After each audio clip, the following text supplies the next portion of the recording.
एक साधु थे, तंत्र मंत्र के जानकार थे, इसलिए भक्तों की भीड़ उनके पास जुटी रहती थी।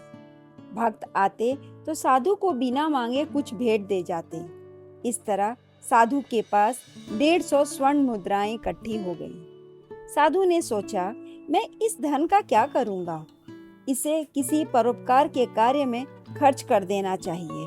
उन्हीं दिनों प्रयागराज में अर्धकुंभ का पर्व आने वाला था। साधु सोचने लगे, इससे अच्छा अवसर और क्या होगा।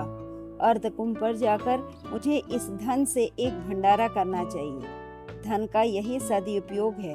पर उन्हें यह चिंता हुई कि इन स्वर्ण मुद्राओं को सही सलामत वहां तक कैसे ले जाएं। साधु ने सोचा, रास्ते में चोर डाकू मिल गए तो वे धन लूट लेंगे और मुझे भी जिंदा नहीं छोड़ेंगे।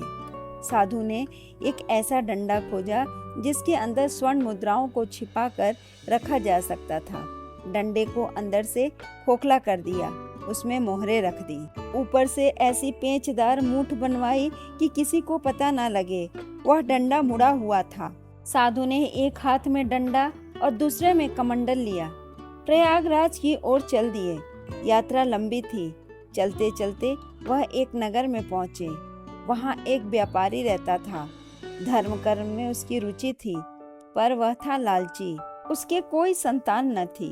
वह साधु महात्माओं को यही सोचकर सेवा करता था कि शायद उनके आशीर्वाद से ही उसे संतान का सुख प्राप्त हो जाए। साधु को रात भर ठहरना था। वह व्यापारी के घर गए। उन्हें देखकर व्यापारी खुश था। आदर सत्कार के साथ साधु को वह घर ले गया। भोजन कराने के बाद व्यापारी ने साधु के लिए बिस्तर लगा दिया। साधु लेट गए तो व्यापारी उनके पैर दबाने लगा। साधु तो दिन भर के थके थे, सो गए। सहसा व्यापारी की नजर साधु के डंडे पर पड़ी। उसने डंडा उठाया तो वह भारी लगा। उसने सोचा, यह बांस का डंडा भारी कैसे हो गया? वह उसकी मूठ को ध्यान से देखने लगा। मूठ में लगे पेच पर उसकी नजर पड़ी। उसने मूठ को घुमाया, पेच खुल गए। उसमें से खनखन की आवाज आई। उसने सारी स्वर्ण मुद्राएं उसमें से निकाल ली। पत्नी को बुलाकर कहा, देखो यह साधु तो बड़ा करामाती है। इसके डंडे में से सोना पैदा होता है। व्यापारी की पत्नी थी ईमानदार, बोली, रहने भी दो, चोरी करना ठीक नहीं है। पर व्यापारी ने उसकी बात ना मानी।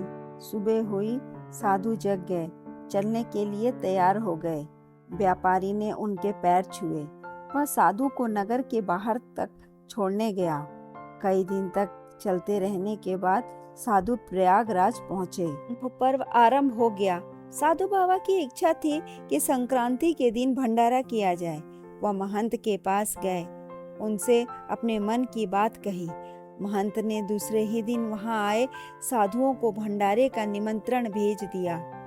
भंडारे की तैयारी करने वाले ने साधु से कहा, महाराज, भंडारे के लिए बहुत सा सामान आ गया है, उनको पैसा भी देना है, आप उनका पैसा चुका दीजिए। साधु ने बड़े विश्वास के साथ कहा, ठीक है, कल सुबह आकर पैसे ले जाना। रात को साधु ने डंडे का पेंच खोल कर देखा तो हैरान रह गए। उसके अंदर तो लोहे के टुकड़े थे। साधु समझ गए व्यापारी ने उनके साथ विश्वासघात किया है। वह सोच रहे थे, भंडारे के प्रबंधकों को मैं क्या मुंह दिखाऊंगा। वह अपनी कुटिया से निकले। आधी रात का समय था। संगम पर पहुंचे। वहां भगवान से प्रार्थना की, प्रभु, यह तेरी कैसी लीला है। यह कहकर उन्होंने जल में छलांग लगा दी। घर व्यापारी की दिन दूनी रात चौगनी वृद्धि होने लगी। शहरों में उसकी कोठियां बन गई। कुछ दिन बाद उसकी पत्नी ने एक पुत्र को जन्म दिया, जो भी बच्चे को देखता देखता ही रह जाता। दिन बीतते रहे। बच्चे की उम्र बढ़ती गई। पढ़ने लिखने में भी वह बहुत तेज था। धर्म कर्म में उसकी रुचि थी। व्यापारी ने एक सुंदर कन्या से अपने बेटे का विवाह कर दिया। एक दिन बेटे ने पिता से कहा, पिताजी, प्रयागराज में कुंभ का पर्व है। मैं वहाँ 1 माह रहकर साधु सन्यासियों की सेवा करना चाहता हूँ। व्यापारी ने कहा, बेटे, ये तो बहुत अच्छी बात है, तुम वहाँ जरूर जाओ, मैं तुम्हारे साथ चलूंगा। व्यापारी ने बेटे के लिए प्रयागराज में ठहरने आदि की व्यवस्था कर दी। विहार के लिए एक नौका का प्रबंध था। एक दिन व्यापारी के बेटे ने भंडारा करने का निश्चय किया। महात्माओं को निमंत्रण भेजा गया, यज्ञ हुआ, उसके बाद भंडारा शुरू हो गया। साधु महात्माओं ने भोजन कराने वाले व्यापारी के पुत्र की प्रशंसा की। उसने साधु सन्यासियों को दान दक्षिणा भी दी, पर उस दिन बेटे ने कुछ नहीं खाया। व्यापारी ने बेटे से कहा, बेटा, दिन ढल गया है, अब तो तुम अपनी उपवास तोड़ दो। तुम्हारे कारण तुम्हारी माँ भी भूखी है, चलो कुछ खा लो। यह सुनकर व्यापारी के पुत्र ने कहा, पिताजी, मेरे सिर में दर्द है, मुझे खाने पीने की इच्छा नहीं है। यह सुनकर व्यापारी घबरा गया। तुरंत ही शहर के वैद्य हकीमों को बुलाया गया, मगर उसकी हालात बिगड़ती ही गई। किसी भी दवाई का कोई असर नहीं किया। व्यापारी और उसकी पत्नी बेटे के पास बैठे थे। बेटे ने पिता से कहा, तुम लोग मुझे जानते हो, मैं कौन हूँ? व्यापारी आंखों में आंसू भरकर बोला, बेटा, तू कैसी बात कर रहा है? तू हमारे घर का दीपक है, हमारे घर का सहारा है। वह बोला, नहीं, मैं वही साधु हूँ जिसकी स्वर्ण मुद्राएं आपने चुराई थी। मुझे इस संसार में जन्म लेने की आवश्यकता नहीं थी, किंतु भंडारा करने का मेरा संकल्प अधूरा रह गया था, इसलिए उसे पूरा करने के लिए मैंने तुम्हारे घर में जन्म लिया और 150 स्वर्ण मुद्राओं की जगह तुम्हारी कई गुना रकम खर्च करा दी। यह दुख तुम्हारी चोरी का परिणाम है। अच्छा, अब मैं चलता हूँ। यह सुनकर व्यापारी बहुत दुखी हुआ। बहुत पुरानी एक घटना आंखों के सामने उसकी तैर गई।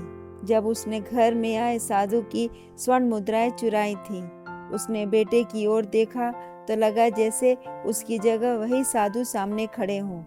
फिर वहां कुछ न रहा। बेटा न जाने कहाँ चला गया। व्यापारी और उसकी पत्नी पछाड़ खाकर गिर पड़े, जोर जोर से रोने लगे, लेकिन अब कुछ नहीं हो सकता था। कहा जाता है, अपछताए होत क्या, जब चिड़िया चुग गई खेत। धन्यवाद।